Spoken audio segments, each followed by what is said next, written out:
Bonjour à tous, je suis Brigitte Guillot, voyante et médium à 7.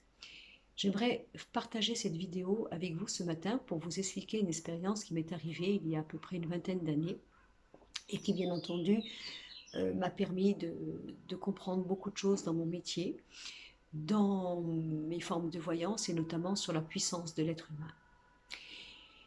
Donc cette vidéo va vous parler de la magie pour moi qui est universelle et que j'appelle la pensée créative, dans le sens où, dans cette expérience qui m'est arrivée, j'étais à l'époque en train de faire le ménage chez moi, je faisais la chambre de mes enfants. Et pendant que je faisais la chambre de mes enfants, je ne sais pas pourquoi, j'étais en train de penser à une maison, une petite maison dans une clairière. Cette maison était faite de pierre en meulière et il y avait un sol pleureur sur la gauche. Et j'étais donc en train de faire mon lit comme ça, le lit de mes enfants, et je pensais à cette vision, à cette manière d'avoir cette idée-là comme ça qui me traversait l'esprit. Je ne sais pas du tout d'où elle était venue, pourquoi, comment. Je n'avais rien qui me prédisposait à ce moment-là à penser de cette façon. Et donc je pensais à ça. Je voyais cette petite maison en meulière, dans une clairière, avec sur la attendez, gauche ou droite, je ne sais plus, un saule pleureur. J'ai quitté la chambre de mes enfants pour aller chercher donc un chiffon. Et lorsque je suis arrivée dans mon salon, je me suis arrêtée, car était matérialisé dans mon salon comme une forme de grand écran projecteur, comme un écran de cinéma qui flottait, qui ne touchait ni le sol ni le plafond. C'était immense et j'ai vu dans cet écran ma maison faite de pierre en meulière, la clairière et le sol pleureur sur la gauche. Alors bien sûr, je me suis arrêtée interdite, je me suis dit, mais enfin, qu'est-ce que c'est que ce truc? Je ne comprends pas. J'étais bien réveillée, j'étais complètement consciente et tout ça. Je crois qu'il devait être à peu près 10 heures du matin. J'ai regardé ça éberlué et ça a duré quelques secondes certainement. Et puis ça s'est dématérialisé devant mes yeux. Alors j'ai toujours pas compris à cette époque pourquoi j'avais vécu ça. Quelque temps après, bien entendu, je suis allée dans une librairie ésotérique et on m'a demandé, Madame, qu'est-ce que je peux faire pour vous aider? Donc j'ai expliqué ce que j'avais vécu. Et là, à ma grande surprise, ils m'ont dit, mais Madame, vous avez vécu ce que l'on appelle la pensée vivante. Ah, je me suis dit, oui, bah oui, c'est vrai, c'était bien ma pensée, et elle était bien matérialisée dans l'énergie. Mais bon, je ne savais toujours pas à quoi ça allait me servir. Et bien entendu, à chaque fois que j'ai évolué dans ma carrière, au niveau de mes guides, j'ai reçu donc ce genre de phénomène comme ça. Je pense qu'il faudrait d'ailleurs que j'écrive un livre un jour sur tout ce qui m'est arrivé pour en arriver là. Et donc je me suis dit, à quoi ça me sert tout ça? Et c'est là que mes guides m'ont expliqué, et j'en reviens à ma pratique de voyance par le plomb, quand j'explique que nous sommes parasités, envoûtés, travaillés déjà par nos propres peurs, notre propre mental, nos propres traumatismes qui sont logés dans notre inconscient et dans notre aura. Mais lorsque je parle dans mes vidéos précédentes, notamment pour ma méthode du plomb, quand j'explique que pour mes guides, d'après ce qu'ils m'ont proposé d'entendre, il n'y a pas de magie dans l'univers autre que la magie de la pensée. Et c'est là que j'explique qu'effectivement, il ne suffit pas d'aller voir un jeteur de sorts ou un marabout pour créer un travail, bien entendu que ce soit dans la lumière ou dans l'occulte, mais que nous sommes tous, on va dire, des marabouts en puissance, puisque c'est la pensée qui crée l'énergie, le scénario et donc l'intention. Alors c'est très important pour moi de vous parler de tout ça, parce que dans cette vidéo que je veux partager avec vous, cela veut dire que nous avons la clé de pouvoir projeter déjà ce que l'on voudrait, notre désir, notre souhait. Je crois qu'il y a une phrase dans un livre qui dit demandez et vous recevrez. Alors demandez, vous recevrez. Ça veut dire quoi? Ça veut dire soit vivant, soit dans le projet, soit dans le désir, soit dans le vœu.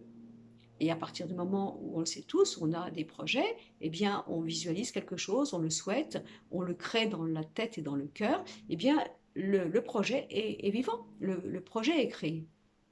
Et après, il suffit simplement de savoir que si notre projet, il est bon pour nous, eh bien, nous allons le recevoir très rapidement.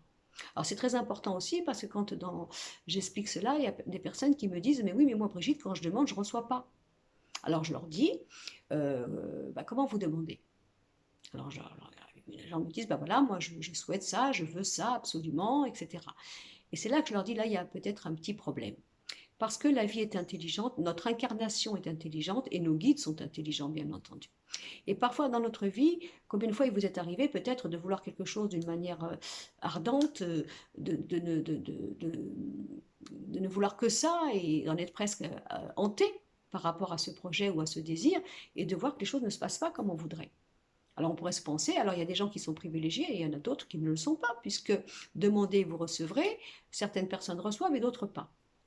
Alors je pense que dans l'intention, lorsque l'on prête à l'univers ou à nos croyances le fait que nous sommes acteurs d'un projet et d'un désir et que nous pouvons le souhaiter en toute innocence, en toute bonne foi, mais que parfois, bien entendu, ce projet peut être positif comme négatif pour nous, mais nous ne le savons pas à ce moment-là.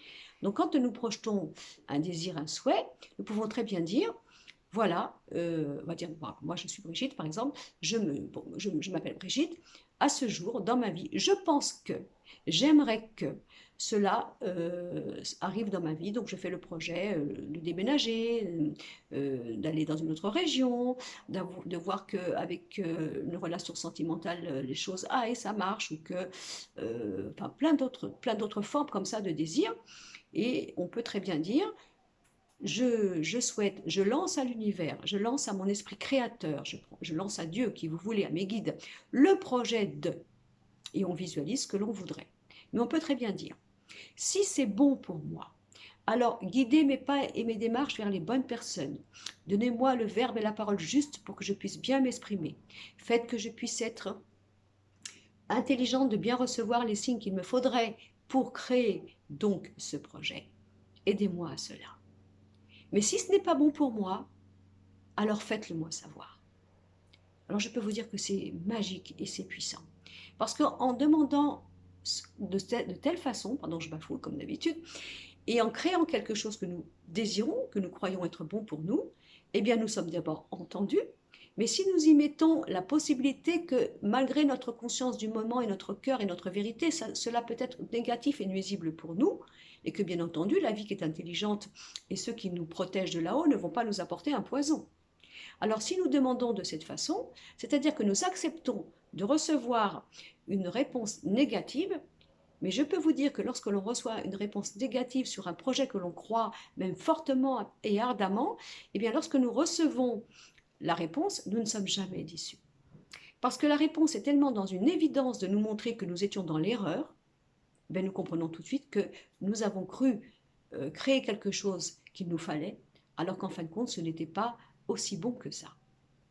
Alors c'est pour ça que je partage avec vous ce matin cet outil qui appartient au monde entier, qui appartient à tout le monde.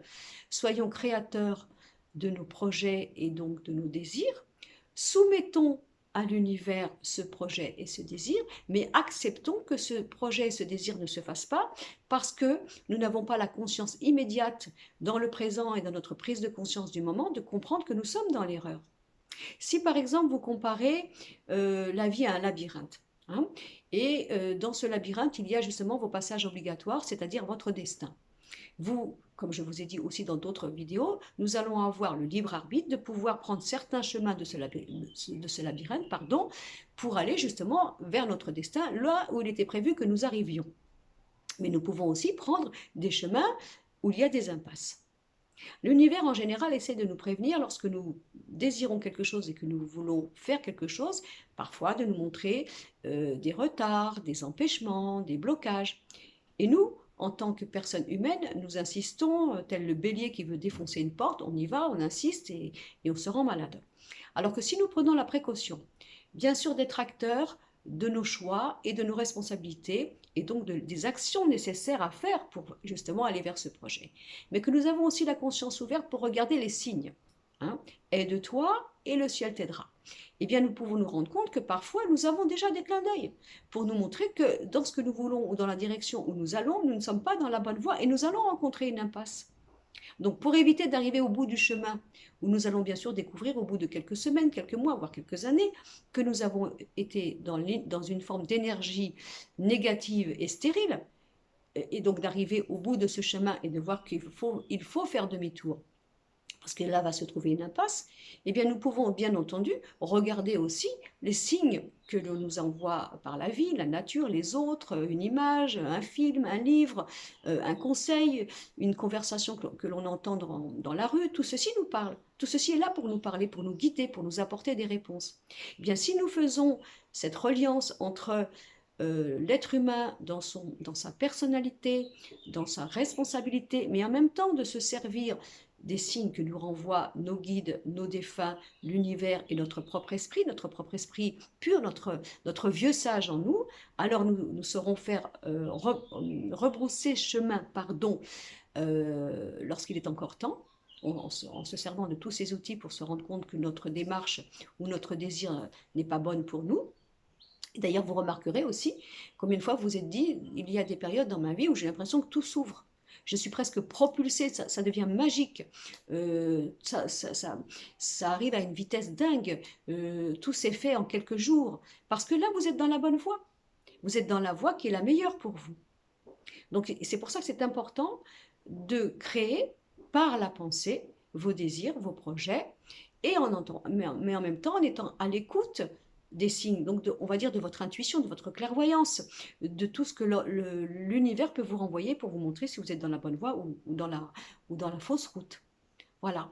Donc ce petite vidéo pour vous dire que pour moi la magie universelle où nous sommes tous des magiciens, nous sommes tous je sais pas le mot, hein.